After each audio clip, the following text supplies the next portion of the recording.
सारंगढ़ का, जहां से हमारे सहयोगी प्रशांत प्रधान जुड़ चुके हैं। जी प्रशांत, ऐसी कौन कौन सी खबरें हैं जो सुर्खियों पर रहने वाली सारंगढ़ में आज?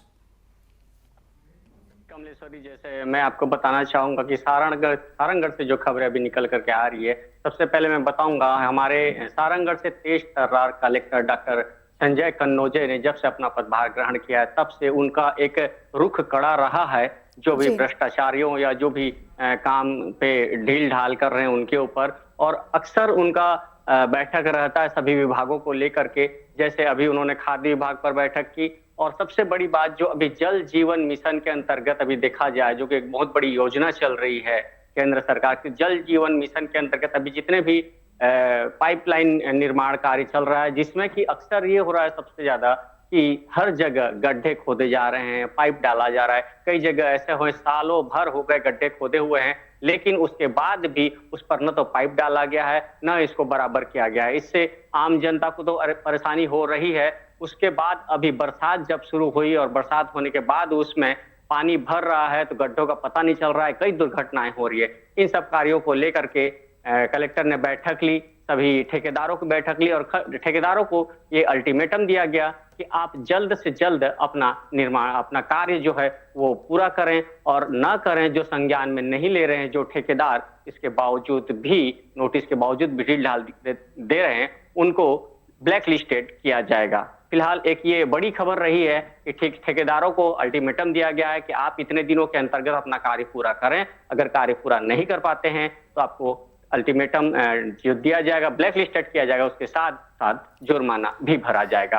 और एक जो बड़ी चीज मैं बताया जाऊंगा आपको कि हमारे सारंगढ़ में की बात अगर लें, जो छत्तीसगढ़ में एक हाई प्रोफाइल केस रहा, शिवा साहू महाठग, जिसने की क्रिप्टो करेंसी की आड़ में बहुत बड़ी ठगी की, करोड़ों की ठगी की, जिसमें 270 निवेशकों ने अपने करोड़ों पैसे लगाए। और ये जो एक बहुत बड़ा हाई प्रोफाइल मामला रहा, इसमें गिरफ्तारी हुई, उसके बाद जमानत भी हुई। जमानत के बाद भी अभी कुछ खबर ऐसे मामले शिकायत में आए थे कि शिवा साहू ने फिर अपना जाल फैलाना चालू किया है। फिलहाल जो 270 निवेशक रहे, उनका जो पैसा जो लगा इस पर, और जो अपने पैसों की वापसी के लिए लगे रहे हैं हमेशा अभी, तो उसमें ये हो रहा है कि अभी न्यायालय ने उसके संपत्ति कुर्की कर नीलामी का आदेश पारित किया है, जो कि निवेशकों के लिए एक कहीं न कहीं एक खुशखबरी है। और इसमें एक बात मैं आपको ये बता दूं कि जो इसकी कुर्की संपत्ति है, उसमें बहुत बड़े बड़े लग्जरी वाहन हैं। महिंद्रा थार की बात की जाए, BMW की बात की जाए, बड़े बड़े ट्रैक्टर की बात की जाए, बड़ी बड़ी JCBओ की बात की जाए,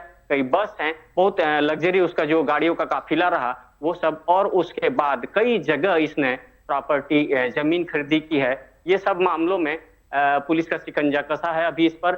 और उस पर अभी सबसे बड़ी बात यह हो रही है कि इस पर नीलामी होगी, और नीलामी होने के बाद जो एक रकम होगा उसको फिर देख ताक कर पुलिस के द्वारा उसको फिर निवेशकों को वापिस करने की इसमें पहल की जाएगी। कमलेश्वरी, मैं एक बात और बताना चाहूंगा, सारंगढ़ में अभी सारंगढ़ की बात अगर करें तो यहाँ पर जो तहसील है, तहसील में एक तहसील होता है सरिया तहसील। सरिया तहसील जो है, विधायक इनके रहे हैं, रायगढ़ के विधायक हैं OP चौधरी जी, जो वित्त मंत्री हैं, और उनका जो क्षेत्र है, उस क्षेत्र में उन्होंने सरिया क्षेत्र में अभी रजिस्ट्री कार्यालय की घोषणा की थी, अपने वादे किए थे उन्होंने चुनाव के दौरान, और उसको अभी पूरा करते हुए उन्होंने अभी सरिया तहसील में रजिस्ट्री कार्यालय खोलने की अधिसूचना परिपत्र जारी हुआ है। और इससे उस क्षेत्र के अंचल के किसानों और लोगों में बहुत बड़ी हर्ष व्याप्त है। इसमें आपको बता दूं कि 80 गांव लगभग जो है वो अब सारंगढ़ आने से, जिला मुख्यालय आने से बचेंगे, जिनको कि किसी किसी गांव के लोगों को लगभग 50 से 55 किलोमीटर का सफर तय करके रजिस्ट्री के लिए आना पड़ता था सारंगढ़। उस स्थिति में अब उनको एक राहत है, और बहुत जल्द ही ये कार्यालय अभी खुल जाएगा। लगभग देखा जाए तो 10 से 15 से 20 दिन के अंदर ये कार्य चालू हो जाएगा सरिया में। और ये तहसील की बात की जाए तो वहीं हम देखेंगे अभी स्वास्थ्य विभाग के द्वारा सारंगढ़ में डॉक्टर कन्नौजे के निर्देश पर, कलेक्टर डॉक्टर कन्नौजे के निर्देश पर, और CMHO डॉक्टर FR निराला, इनके द्वारा राष्ट्रीय बाल स्वास्थ्य मिशन के अंतर्गत चिरायु जो टीम कार्य करती है, उसके अंतर्गत यहाँ अक्सर जिले में सभी बच्चों के ऊपर निगरानी रखी जाती है कि कहीं किसी को गंभीर और किसी को बड़ी बीमारी हो तो उनके ऊपर निगरानी रखी जाती है। इस स्थिति में चिरायु के द्वारा एक बड़ा काम किया गया है। अभी यहाँ से 5 बच्चों को सेलेक्ट किया गया है जो कि दिल में जिनका सुराख था, और उनको लेकर के बड़े अस्पताल में ये ऑपरेशन किया गया। वो ऑपरेशन सफल रहा।